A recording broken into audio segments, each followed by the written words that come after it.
has got a new camera in. This is my old camera. This is actually a really good camera. You can find it for $20 on Amazon. They're cheap because they have a lot of complaints about them going bad. And mine, I thought it went bad. And come to find out when I took it apart, the actual board in there, even the caps and everything, they're solid caps. Really well made, actually. And I would recommend this $20 camera. The problem that you will have with this camera is that the actual charger that plugs into your car, it overheats in the sun and shorts out.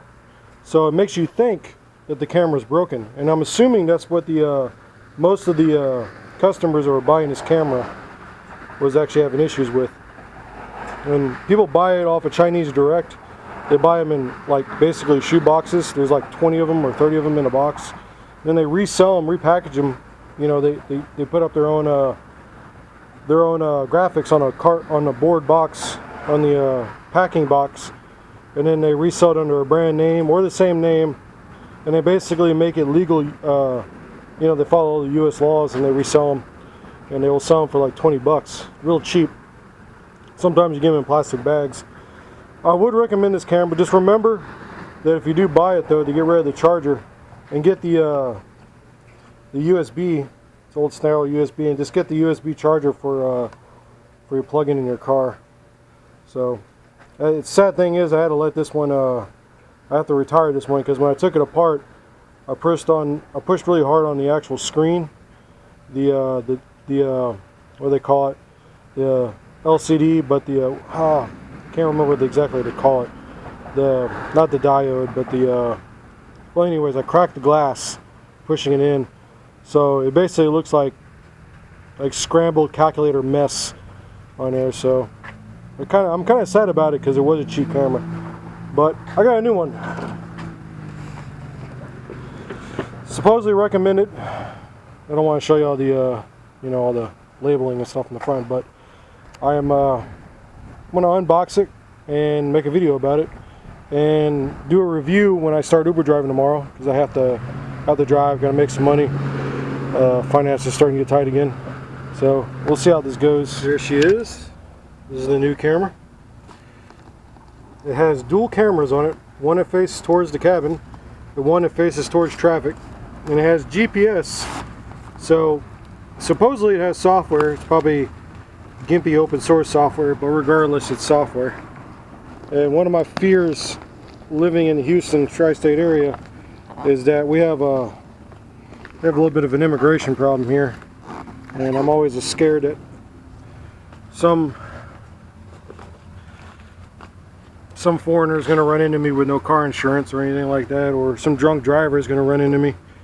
So that, and I've heard some pretty horrible stories about people accusing Uber drivers of malicious things like rape and robbery and stuff like that. So this will also help protect the drivers.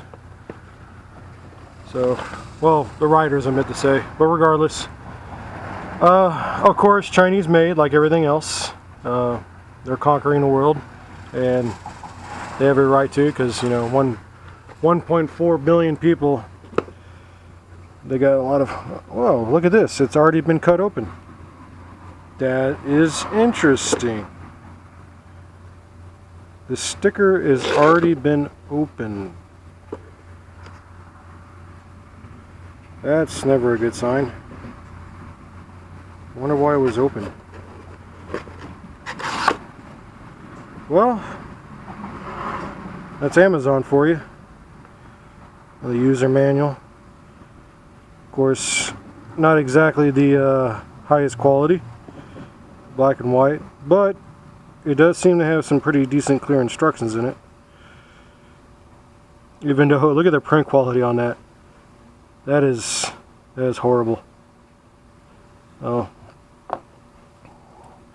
makes me wonder if they had to open it up to fix a flaw. That's probably why this camera was so cheap.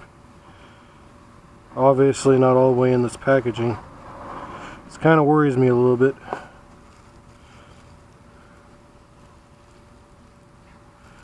There's the GPS, I believe. Hooks up to looks like a standard 4-prong port. Let's see, the actual suction cup. It doesn't look like it's been used. Of course, looks can be deceiving. Alright. Of course, they seem to be using those fat, thick USB. And I'm probably going to get rid of this because my last camera, this didn't last very long. It seems like those cheap ones you can find at the gas station or $5 or less have a higher probability of not frying in the hot heat of the sun. So I might use it just to see how well it is, but these are very unreliable. So I actually broke my last camera because of it. Man, look how beat up the bag is this thing is in. Very I guess I get what I pay for. I only spent $50 on this thing. Yeah, you can see a little, it's all dusty. It's been sitting in a warehouse for too long. So, yeah, look at that. That's horrible packaging. Hopefully, hopefully looks are deceiving here. It's all dusty. Look at this. Dusty? I'm assuming that what they probably did, like a lot of these companies do, they buy them in bulk from like Chinese Direct, and they redo it. They redo the English, you know, instructions and repackage it as another brand. I guess this is Meaty Kitty. So it looks. It even feels really dusty, dude. No, it's just the stuff that's yeah, it's real grainy. Really grainy. Really grainy. Well, I'll make a follow-up video tomorrow. See how this thing works. There's the other camera. It's inside the actual buttons, hidden, so hopefully no one can really tell.